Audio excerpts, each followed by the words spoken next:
Bienvenidos a su programa Derecho Familiar, que hoy tenemos el privilegio de contar con la doctora Elsie Núñez Carpizo, directora del Seminario de Sociología de la Facultad de Derecho de nuestra Universidad Nacional Autónoma de México. Maestra, bienvenida y muchas gracias por estar con nosotros. Gracias, doctor. Es un privilegio poder compartir este foro en donde se hace una divulgación muy importante de los aspectos jurídicos, pero sobre todo de la cultura jurídica. Muchas gracias. Gracias, Elsie. Bueno, pues como ustedes vieron ya el nombre del programa, vamos a hablar sobre los problemas de la pobreza extrema y las familias mexicanas. Es decir, es un tema llevado y traído, es un tema muy discutido, pero vamos a darles a ustedes primicias, vamos a darles números, vamos a darles estadísticas confiables de Naciones Unidas, de UNICEF, de INEGI, que son tan importantes para ubicar con precisión este problema que recientemente el nuevo gobierno intenta, ojalá lo logre y con éxito, atacar esto que ha iniciado diciéndonos que es la cruzada contra el hambre, que recientemente se inició, donde ellos han ubicado, para empezar, 7.4 millones de pobres en México, pero valdría la pena hacer un marco de referencia de esto, que no es exclusivo de México, sino que podríamos simplemente decir que en los 6 continentes se han escogido determinados modelos para hablar de pobres en diferentes lugares. Por ejemplo, en América del Norte, poder incluir como tal a los países con más pobreza, por ejemplo, como son Haití, Nicaragua y Honduras, que es fundamental en esta proyección que hacemos, y en América del Sur, entre otros, a Bolivia, Paraguay y la Guyana.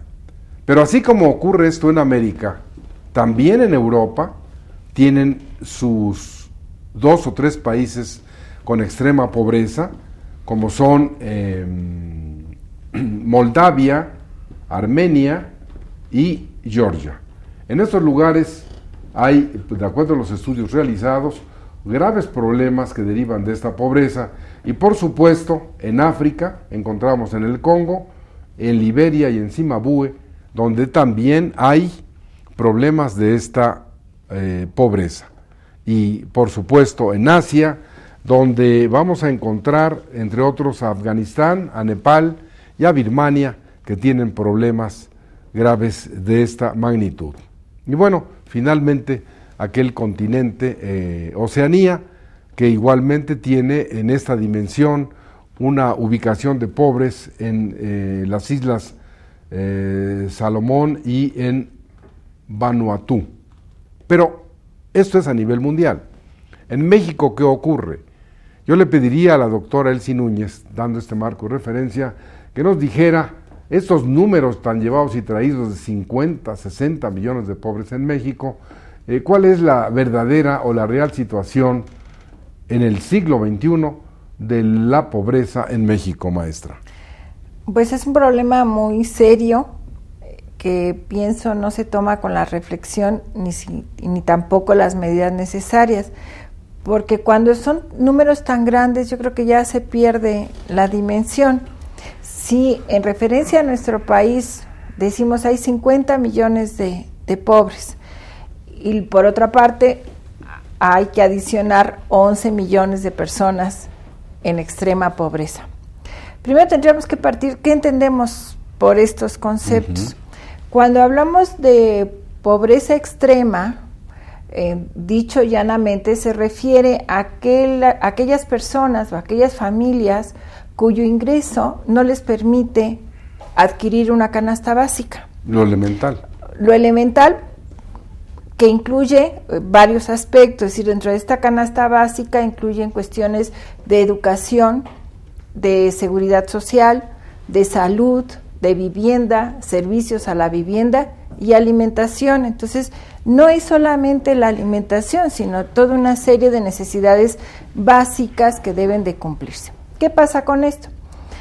En números, diríamos en pesos, si nosotros nos referimos a una canasta básica efectivamente para el Distrito Federal, se calcula que es sobre 2,100 pesos o 2,200, dados por las fluctuaciones.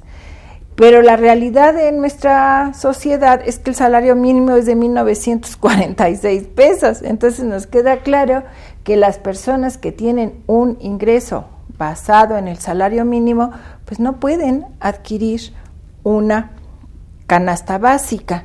Se calcula que para una familia integrada en la forma tradicional, es decir, los padres y 2 hijos, el ingreso mínimo para satisfacer en el mínimo estas necesidades básicas en este apartado de los 6 rubros sería 8,000 pesos. Entonces, pues nos damos cuenta que la realidad es que las familias mexicanas, en un total de 60 millones, no tienen posibilidades de satisfacer sus necesidades. Bueno, esto es, como tú lo señalabas, gravísimo, porque estamos hablando de lo elemental. Por ejemplo, el UNICEF y otros organismos, parafraseando lo que decía la doctora Elsie Núñez, hablan de pobreza extrema en el que la persona puede percibir máximo $1.25 al día, y que evidentemente esto no le alcanza para nada, y que esto llevado a los 30 días de un salario mínimo, bueno, pues sí sería 30 y tantos o 40 y tantos dólares, que evidentemente nos colocan en una situación muy delicada. Pero paradójicamente, Elsie, tenemos en el país a un mexicano que es el más rico del mundo. Entonces, como que es antagónico hablar del hombre más rico del mundo y de 50 o 60 millones de pobres, porque finalmente esto que ahora se trata de calificar o de diferenciar, son pobres, pero hay otros que son en extrema pobreza. Sea como fuere, aquí hay una deuda importante de los gobiernos revolucionarios, de los que no lo han sido, de los pasados que han fracasado tan estridentemente, que han aumentado el número de pobres, etcétera. Es que no es posible que en una población de 115 millones de habitantes, la mitad vivan en esas condiciones, si es que podemos decir vivir, ¿no? Claro, sí, sobrevivir, hablan algunos autores. Sí, o sea, es paradójico, como bien señalas, que tenemos al hombre más rico del mundo y por otro lado 60 millones de pobres, pero luego esto nos da una imagen distorsionada. Por ejemplo, si nosotros pensamos en el ingreso per cápita, que es juntar todos los ingresos entre la población, pues para México es de 10,495, $97, ¿no? Que eso es irreal, eso no lleva ninguna relación con lo que se da en la realidad. Claro, ¿qué pasa? Si nuestros políticos hacen acciones de administración pública pensando que el ingreso per cápita de nuestro país son $10,400, pues es un mundo irreal, ¿verdad? No van a poder satisfacer las necesidades que las personas sufren, porque yo me imagino un país que no es, ¿no? Entonces son datos que nos llevan a una visión distorsionada, porque si objetivamente yo veo $10,400, pues pensamos, aquí todos la pasan muy bien, y eso no es cierto. Ahora, tú escogiste el Distrito Federal, claro, pero vamos a una realidad lacerante, Chiapas y Oaxaca. Claro, el municipio más pobre del país está en Oaxaca, que el 97.4% de la población es pobre, está en extrema pobreza. Pero ¿y ¿no? qué hacen los gobiernos? ¿Qué hacen los gobernantes? ¿Qué hacen los sistemas políticos? Que además, dicho sea de paso, tú lo sabe la distinguida teleaudiencia, México es uno de los países que más gasta, porque no puedo utilizar otro término, en su democracia, claro, que es un negocio impresionante. Todo mundo que está metido en esta línea política, sean participantes, sean partidos políticos, sean órganos revisores, sean tribunales, lo que sea, es impresionante la cantidad que se destina en recursos a esto. Ahora, Yo pregunto y te cuestiono a ti como experta en sociología, como directora de este seminario, desde el punto de vista de esta disciplina, ¿qué se puede hacer o qué se debería hacer? Ya oímos una cruzada contra el hambre, que ya aclararon perfectamente que no se trata de dar comida, ni de dar panaceas o alacenas o lo que sea, pero acciones permanentes, no campañas. ¿Hacia dónde vamos? Hay esperanzas para estos 60 millones de mexicanos que viven en estas condiciones de pobreza. ¿Hacia dónde vamos?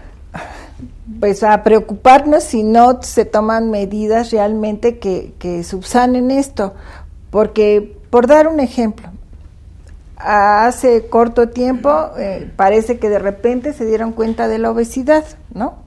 Y que hay un problema de obesidad infantil muy importante y etcétera.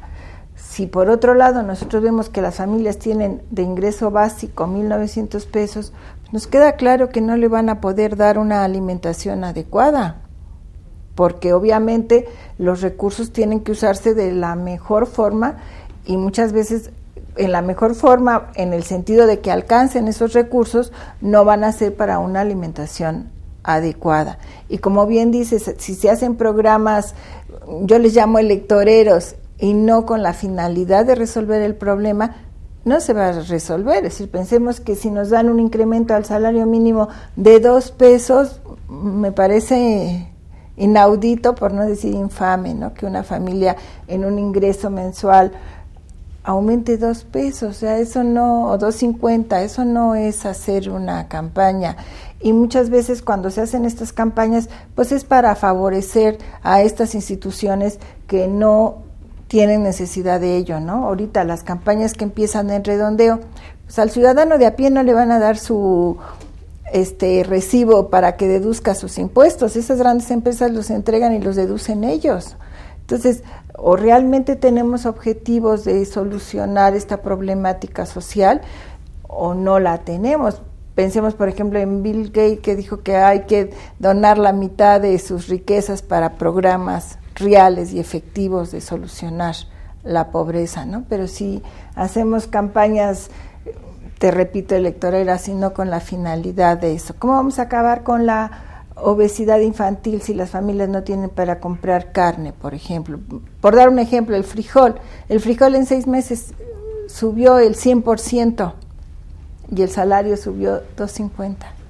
Hablo de frijoles, costaba el frijol bayo en julio de 11 a 12 pesos, para diciembre costaba 25 pesos. Hagamos la proporción de lo que significa en un salario mínimo, ¿no? Ahora, es una contradicción que México esté en los países de alto desarrollo y tengamos 60 millones de pobres. Es obvio, es evidente que los gobiernos federal, local, municipal, deben enfocarse a resolver esta problemática con políticas públicas adecuadas. De otra manera, esto va a ser inútil, va a pasar un nuevo gobierno, va a ser lo mismo, y dentro de 6 años o 12 o más, vamos a ver que este problema, no solamente como ocurrió en los pasados 12 años de esos gobiernos que acaban de suceder, en que en lugar de disminuir, se aumentó el número de pobres. Pero seguramente que a usted le interesa escuchar todo esto, y vamos a ir a un corte y regresamos con usted para seguir con los graves problemas de la pobreza extrema en la población mexicana, sobre todo entre los niños, las niñas y los adolescentes.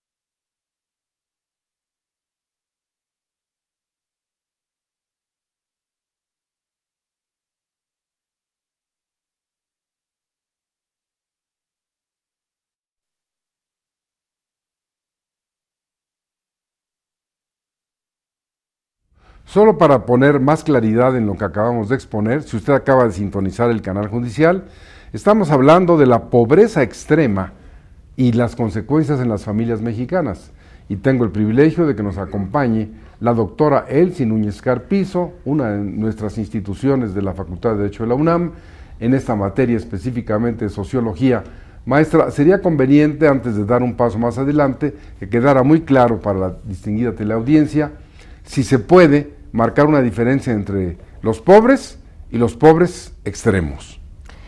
Sí, además el concepto de pobre como que es muy fluido, ¿no? Es decir, ¿qué entendemos por el pobre? Cuando hablamos de pobre, diríamos, puede satisfacer de alguna manera la alimentación o alguno de los rubros que señalábamos, en vivienda, en educación, en servicio social. Cuando hablamos de pobre extremo, es aquel que ni siquiera puede satisfacer la necesidad básica de alimentación en razón de que no puede acceder a lo que se entiende como canasta básica, que conlleva una serie de artículos que se consideran son indispensables o el mínimo para satisfacer esas necesidades básicas del ser humano.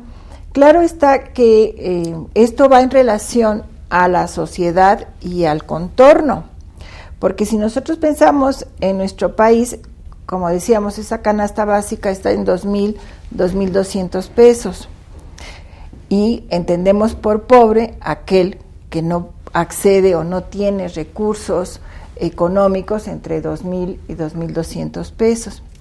Pero si nosotros pensamos, por ejemplo, en Estados Unidos, y hablamos de lo mismo, del pobre, se entiende como pobre aquel que no tiene $1,000 al mes. Y pues con el respeto que me merece la teleaudiencia, pues podríamos decir que vale más la pena ser pobre en Estados Unidos que en México, porque pensemos que son $1,000, ¿no? Va en el contexto de la sociedad o del país al que nos estamos refiriendo, ¿no?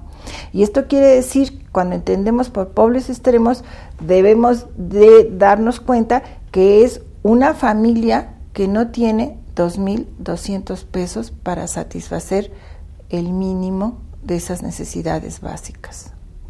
Entonces, si una familia no tiene estos recursos, pues no está satisfaciendo las necesidades básicas, y en este caso ni siquiera la de alimentación. Ya no pensemos en otras, ¿no? Bueno, yo creo que es una palabra que a fuerza de usarse se desgasta. Claro. Pobre. Curiosamente, la investigación que normalmente realizamos para este tipo de programas, encontraba ahí un antecedente que seguramente lo conoces tú y lo conoce mucha de la distinguida teleaudiencia, de esta palabra latina que es tan antigua, que es paupertas. Uh-huh. Esta expresión paupertas, que remite de manera original a la condición de pauperos. O sea, estamos hablando de pobres. Aquí el latín nos dice, hay una expresión que es la paupertas, y de esta derivan los pauperos, pero curiosamente esto se dirige al género animal principalmente, y así se dice, por ejemplo, que esto significa literalmente parir o engendrar poco, y se aplicaba fundamentalmente, o se aplica al ganado. De aquí esta expresión va por derivación a llevarse a la tierra pobre. Y de la tierra pobre, es decir, la infértil o de poco rendimiento, de esta acepción brincamos al género humano. Uh-huh. Y de aquí vamos a hablar de esta pobreza, como ya lo señalaste tú, pero quiero puntualizarlo, como una falta de potencialidad o capacidad de producir. Y esto, en consecuencia, lleva a la persona que al no producir, no tiene ingresos, no tiene con qué sobrevivir. Es decir, hay una carencia de esta serie de bienes que ha señalado la maestra Elsie Núñez Carpizo. Pero voy a traer para ustedes una curiosidad, que ella va a ahondar en ella, que es muy importante. Ya dijo Chiapas, dijo Oaxaca, y vamos a encontrar igualmente otros municipios. Pero vamos a la ciudad capital, al Distrito Federal, maestra.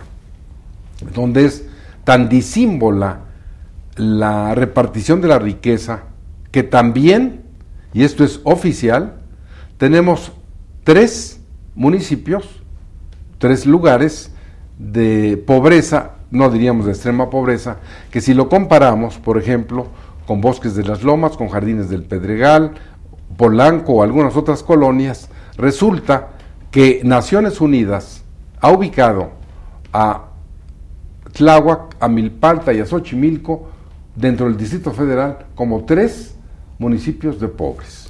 Sí, en algunos otros estudios también incluyen Iztapalapa como una de las opciones.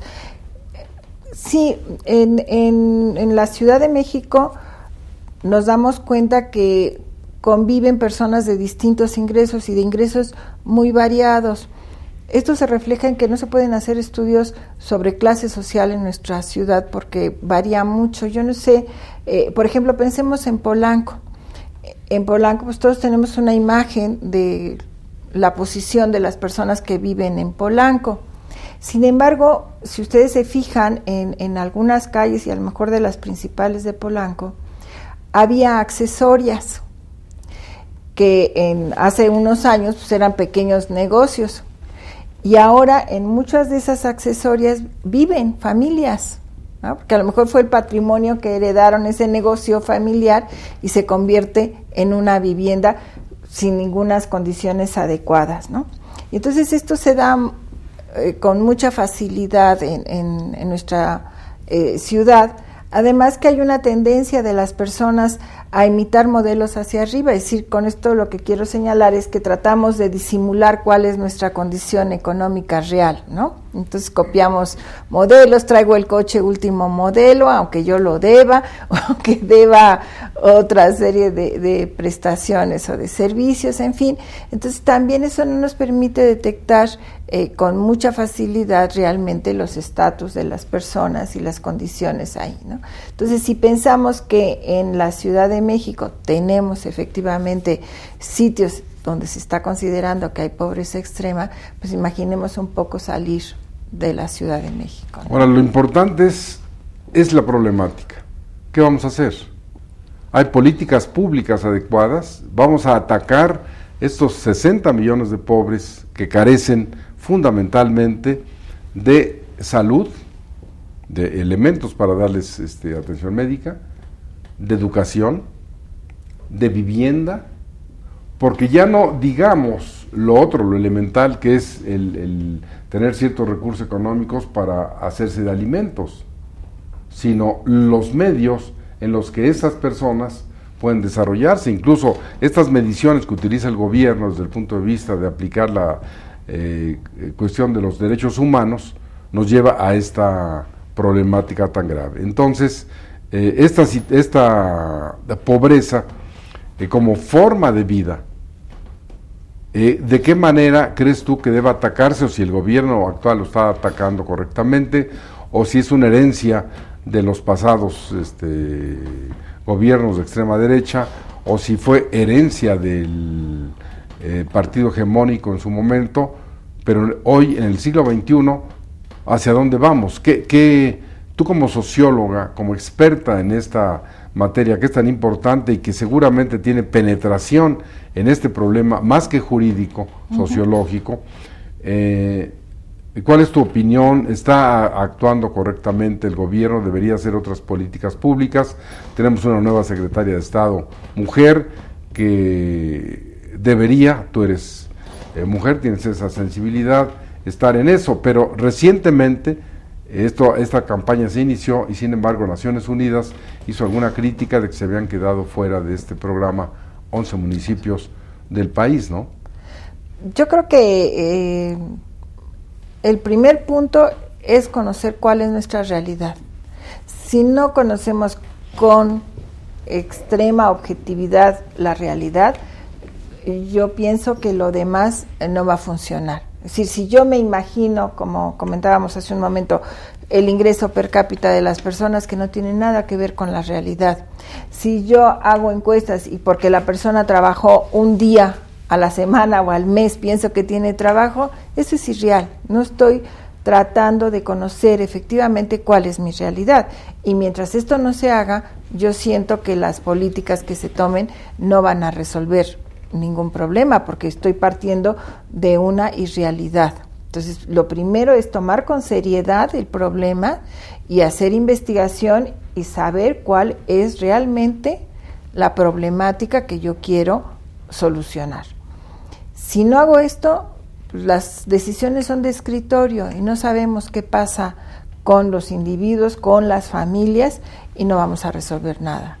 Entonces, primero con seriedad, conocer cuál es mi universo, cuál es el problema que quiero solucionar, y a partir de esto. Pero si yo parto de lo que estamos mencionando, que hay un grupo importante de personas que tienen un salario mínimo y que ya sin mayor reflexión sé que no van a poder adquirir una canasta básica, pues yo creo que estamos mal, ¿no? O sea, tengo que tomar conciencia de esto, y quizás mi solución sería que les aumentaran el sueldo siquiera a lo que es la canasta básica, porque si nos queda claro que no lo tienen y que el salario aumenta un mínimo, minimorum al año, y los servicios y los productos de alimentación suben cada mes, pues entiendo que está desfasado, ¿no? Entonces, tomar conciencia de que esto no soluciona. Mi salario mínimo es insuficiente, pues partamos por ahí, pero conozcamos cuál es la realidad. Y luego, como bien dices, vemos las cifras nacionales y están divorciadas de las internacionales, porque aquí no las maquillan, ¿no? Con mucha frecuencia, y es para tapar cuál es la realidad. Entonces yo creo que necesitamos una conciencia real de análisis objetivo y de conocer qué es la base del problema, y a partir de eso yo puedo tomar medidas adecuadas. Bueno, yo creo que la teleaudiencia que nos honra recibiéndonos en su casa, sobre todo que eso le da una realidad a este programa, sabe, y si no, yo se lo voy a transmitir, a nivel mundial, cuál es la situación, cuáles son los números, y que obviamente le tocan a México una gran parte, como ya lo señalaba la doctora Elsie Núñez, porque aquí se habla de 50 o 60 millones de pobres, de extrema pobreza, de una situación compleja, pero les voy a dar 4 o 5 números que seguramente, porque además son oficiales, son de Naciones Unidas, son de la UNICEF en cuanto a los niños, y que para empezar nos dice que de hambre mueren 100,000 personas diarias en el mundo. Es decir, no hablamos de una ni de una hambruna, sino de que en las diferentes partes de esta pobreza vamos a encontrar, esos son los números comprobables, y dentro de esto, por supuesto, está México. México con su parte en la que a veces no nos enteramos, por ejemplo, con los tarahumaras, donde el frío es tan grave que en un momento dado no hay absolutamente nada para comer, o como decía la maestra Elsie Núñez, en Chiapas. Recientemente veía yo algún reportaje en alguna cadena televisiva del país, donde es impresionante la forma en que en estas aldeas o en estos lugares vive la gente, hasta donde debe llegar la acción del gobierno federal, de los locales y de los municipales, para que estos mexicanos puedan participar de este desarrollo que en algunas partes en México nos coloca como país de primer mundo. Pero dentro de esos números, maestra, a esta cantidad de muertos por hambre, 100,000 al día, hay que sumar que más de 1,000 millones de personas viven actualmente en la pobreza extrema. Y vamos a dar un dato que ya antes la maestra manejó, y que para calificar que alguien está en esa pobreza extrema, debe decir un ingreso de menos de $1 al día. Y a esto hay que agregar algo que es trágico. El 70% de estos 1,000 millones de personas son mujeres. En esta parte de tu proyección, de lo que tú has encontrado, ¿cómo estamos en México con toda esta cuestión de los niños, las niñas, los adolescentes, pero fundamentalmente las mujeres son las más desprotegidas en la pobreza extrema, ¿no? Normalmente son mujeres el índice más alto que se da, y esto por diversos factores, ¿no? Si nosotros pensamos en los migrantes, los que se van son los hombres, se quedan las mujeres. Si pensamos desde otro enfoque en las familias monoparentales, casi un 80% son mujeres. Entonces sí hay es un grupo más vulnerable el de las mujeres, por dar estos ejemplos, ¿no? Y obviamente pues, se refiere a que tienen menor acceso a la educación, menor acceso al trabajo, en fin, entonces se vuelve de un pequeño problema, va teniendo una proyección muy importante, ¿no? Entonces por eso se dice que luego la pobreza se ha feminizado en ese sentido, ¿no? De que hay más mujeres en esta situación, amén de que, insisto, son otros factores también los que influyen, ¿no? En este sentido, y que al final, si nosotros pensamos en las familias monoparentales, en donde una mujer está con la responsabilidad de un hijo, etcétera, pues obviamente nos damos cuenta que los ingresos son determinantes para poder satisfacer las necesidades, ya no solo de ellas, sino de un niño o de varios niños, ¿no? Que se dan. Ahora aquí, de los números internacionales que yo mencionaba y que México tiene su parte, hay que agregar, por ejemplo, que más de 1.800 millones de personas, incluida una parte proporcional en México, no tienen acceso al agua potable, que esto es elemental. Pero insisto en la posición nuestra de que los gobiernos deberían estar haciendo programas, en este caso, por ejemplo, los gobiernos estatales, y tenemos que irnos refiriendo a Chiapas, que recientemente se ha dado a la publicidad que es uno de los municipios más endeudados, con miles de millones de pesos, y sin embargo la gente sigue estando en tal nivel de pobreza que algunos expertos colocan a este municipio y a Oaxaca al nivel de Nigeria o de Senegal. Pero dentro de estos números internacionales, aparte de estos que no tienen acceso al agua potable, por ejemplo, dicen que 1.000 millones de personas carecen de vivienda habitable, que los vemos en qué condiciones habitan, en qué condiciones viven.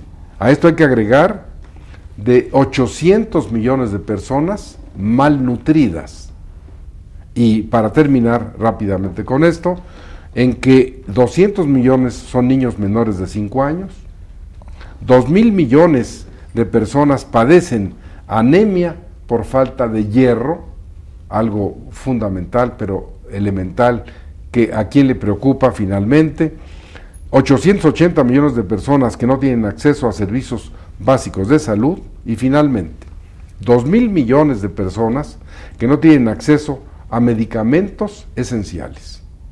Este es un panorama desolador a nivel mundial para llamar la atención de gobiernos de toda índole, de todos los colores, estas grandes preocupaciones que escuchamos, por ejemplo en México, que si se va a invertir en Pemex, si se va a hacer una reforma al IVA, si va a hacer nuevos impuestos a los alimentos y a las medicinas, todo esto está muy bien, pero hay que voltear los ojos, señores gobernantes, a las familias mexicanas, a estos 60 millones de connacionales nuestros que están en extrema pobreza, que no tienen lo elemental para vivir.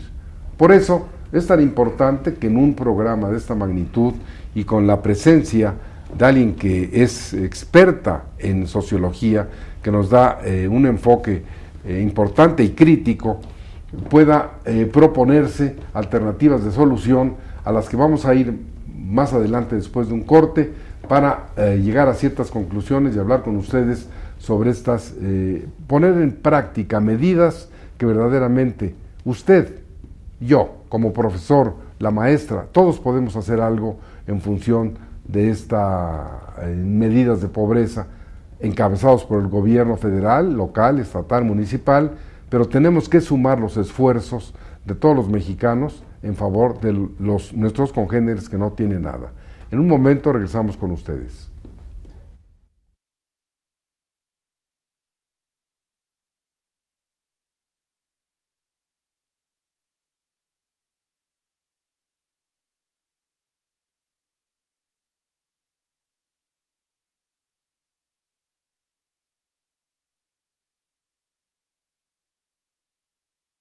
Llegamos a esta última parte del programa y vamos ahora a tratar de hacer algunas síntesis, conclusiones, recomendaciones.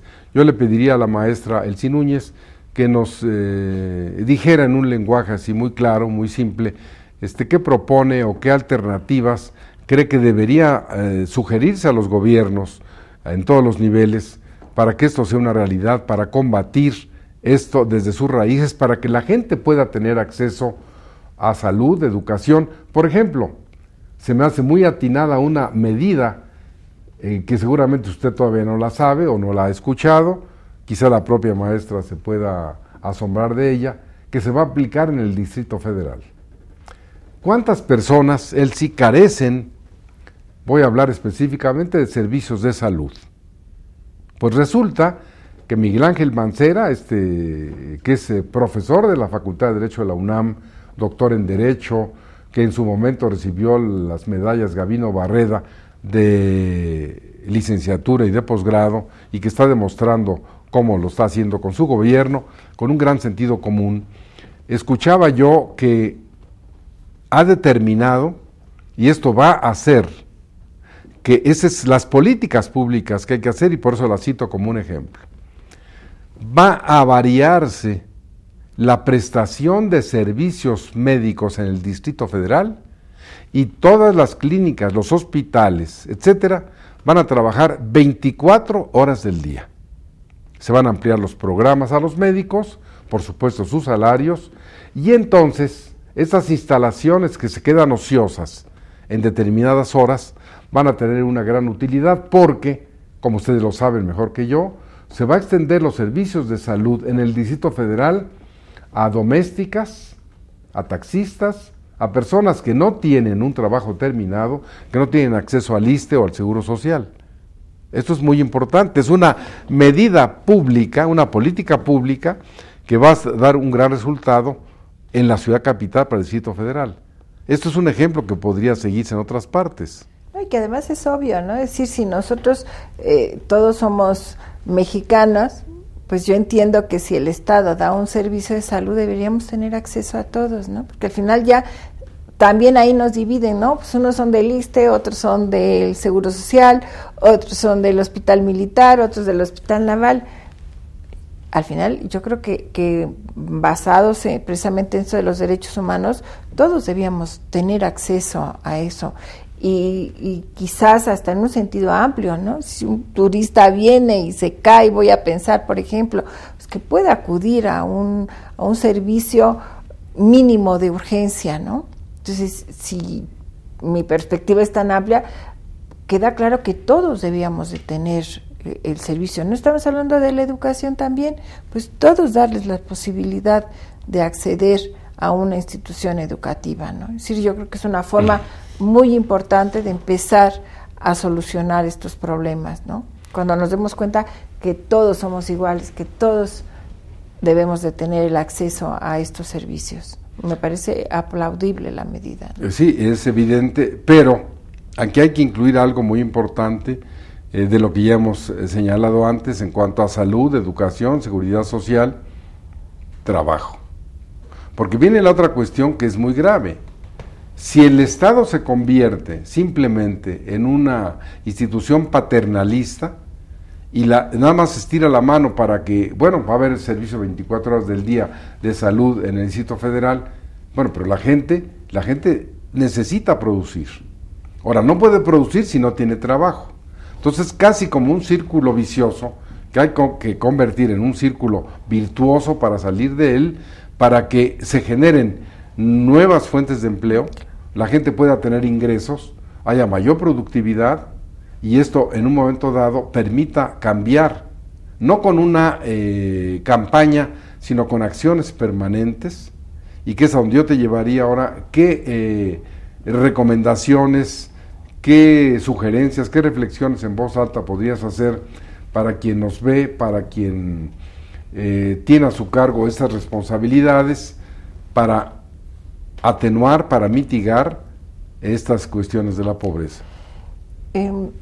Yo en ese sentido, quizás en mi comentario iniciaría señalando que tendríamos que cambiar un poco la visión también del trabajo, porque hay una mayoría que piensa que si no es solo un trabajo profesional en el sentido de vinculado a un estudio universitario, demerita el trabajo. Y debemos de pensar que el trabajo es todo el trabajo y todo debe valorarse adecuadamente. Y esto implicaría un poco quizás vincularlo al problema con la educación. Es decir, los jóvenes todos quieren llegar a la universidad y se frustran porque la universidad no tiene acceso ni cupo para todos. Pero si nosotros valoramos otros oficios y otras actividades técnicas, a lo mejor sí podríamos darle un espacio a todos. Entonces, y considerar que ese trabajo, cualquiera que yo haga, de servicio a la comunidad, en un taxi, ayudando en una casa, es decir, todo es un trabajo honorable y digno, ¿eh? Y entonces esto quizás nos ayudaría además a evitar frustraciones, sobre todo en el aspecto educativo, ¿no? Entonces yo creo que es importante fomentar estas instituciones que dan carreras técnicas, que dan salidas alternativas, para que también al final haya una mayor opción del trabajo, ¿eh? Que consideramos todo el trabajo es digno, cualquiera que se haga, y no pensar que solo si tengo un determinado estatus, entonces mi trabajo es valioso. Bueno, esto es importante. Los números que voy a dar también lo son, porque específicamente se refieren a México, a los años últimos, ya para carecemos de datos del año 2013, pero evidentemente que esos números de miles de millones de personas de las que hablé antes a nivel mundial se reflejan en México. Y no es ocioso repetir, por ejemplo, que actualmente, el siglo XXI, año 2013, el número aproximado de pobres en México es de 60 millones. De estos 60 millones, que son números oficiales, son personas que no les han alcanzado sus ingresos para las necesidades elementales, como las que ya señalamos, salud, para educación, para alimentación, para vivienda, para vestido o transporte público. Entonces, estos elementos fundamentales que se ven en las rancherías, se ven en los municipios, en los pueblos, en los que no hay ni siquiera vías, acceso, vías de comunicación, por supuesto no hay transporte, y vemos aguas estancadas, aguas verdes, aguas pútridas que en un momento dado son las que las gentes utilizan para sus trabajos todos los días. Esto es algo gravísimo, es algo que debe estar permanentemente en la conciencia de los gobernantes. Oímos por ahí, finalmente, imagínense ustedes qué festín se va a dar en México. Hoy tenemos 7 partidos políticos nacionales. Y hasta recientemente escuché, y el plazo se vence mañana, que ya hay 21 organizaciones políticas nacionales que quieren también ser partidos políticos nacionales. Digo, sería casi como un chiste, 7 más 21, 28 partidos políticos, no, pues no va a alcanzar los recursos. Pero aquí están los pobres. Aquí hay que canalizar más recursos que a los partidos políticos, que al sistema democrático, que a todo esto tan caro que nos cuesta de las elecciones. Pero hay que agregar más números para usted, distinguida teleaudiencia. De lo que he señalado, más del 20% de la población sufre carencias alimenticias. Es decir, no hay lo suficiente para comer. Y de estos, más de 7.4 millones de personas que viven en zonas urbanas también tienen problemas elementales de supervivencia.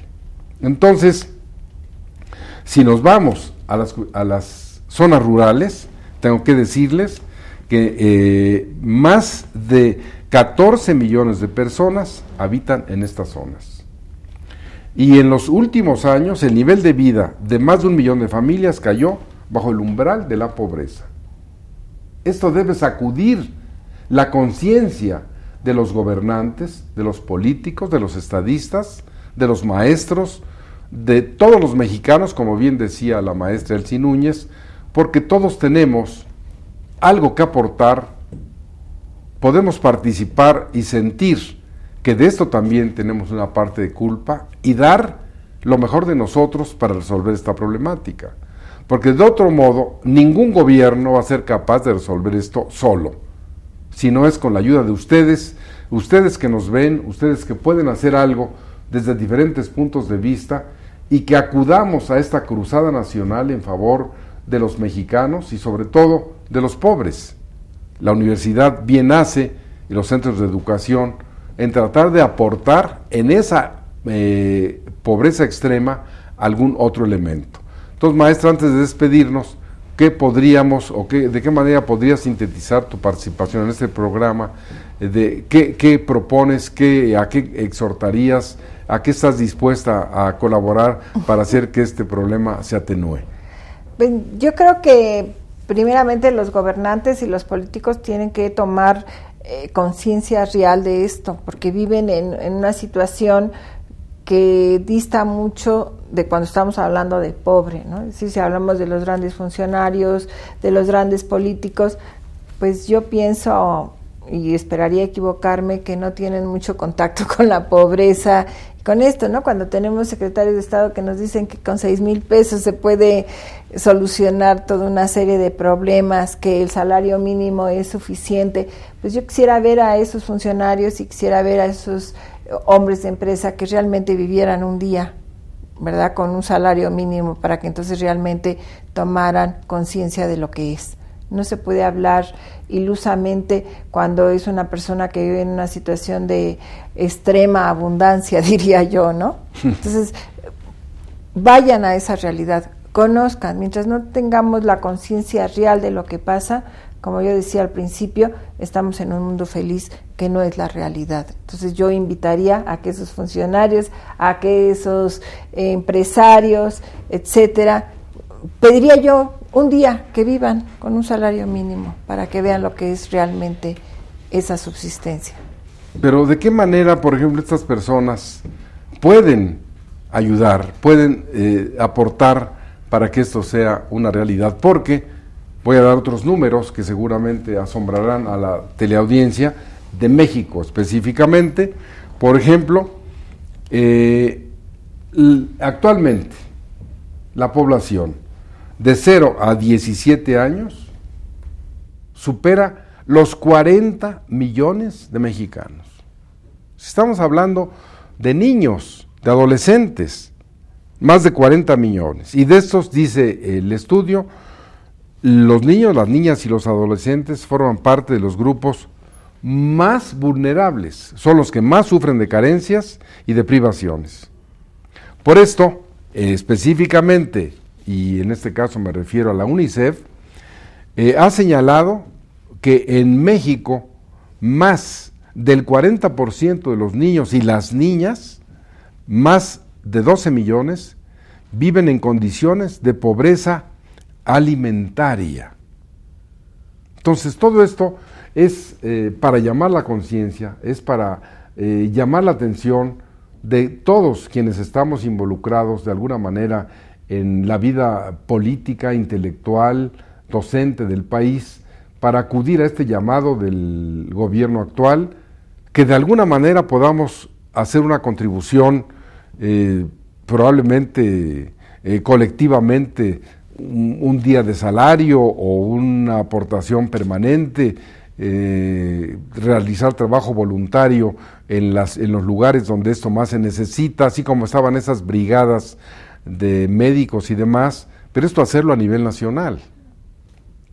Sí, obviamente las organizaciones no gubernamentales son las que se han preocupado de estas problemáticas, porque no dejan mucho, ¿no? Es un trabajo arduo que no se va a manifestar en popularidad, ¿no? Entonces hay que, en la medida de las posibilidades de cada uno de nosotros, tenemos que hacer algo, ¿no? Sí, además es un problema que nos atañe a todos y que va a tener consecuencias en todos nosotros, ¿no?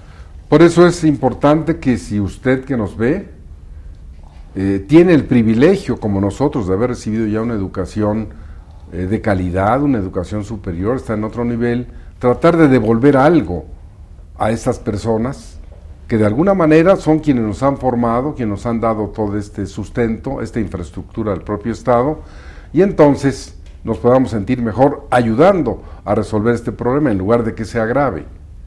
Maestra Elsie Núñez, muchas gracias por tu presencia. No, al contrario, fue un placer como siempre y espero que esto haya servido para esa difusión que necesitamos, pues, que la sensibilizar. Cuando menos para que haya un poco más de conciencia, y a ustedes que nos permiten llegar a su hogar, para nosotros es muy importante. Recuerde que este programa usted lo puede ver en Sky 639, en Cablevisión 112 o en Dish 731, y a nivel internacional puede sintonizarnos en internet www.scjn.gov.mx o llamarnos al 5639-2235 o escribirme al correo electrónico jhuitron@derechofamiliar.net, expresarnos sus ideas, a quién quiere ver en estos programas, qué temas quisiera que tratáramos, porque como usted ya lo ha constatado, hay una pluralidad, hay una variedad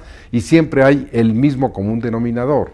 La preocupación constante que tenemos de ayudar a los grupos más desprotegidos, a las clases, en este caso en México, que no reciben las atenciones adecuadas y que antes, y no me cansaré de reiterarlo, este ejemplo que nos ha puesto Miguel Ángel Mancera de que pronto habrá servicios médicos en el Distrito Federal 24 horas del día, es muy importante porque es una política pública que va a mejorar las condiciones de las personas que no tienen en la actualidad un servicio médico.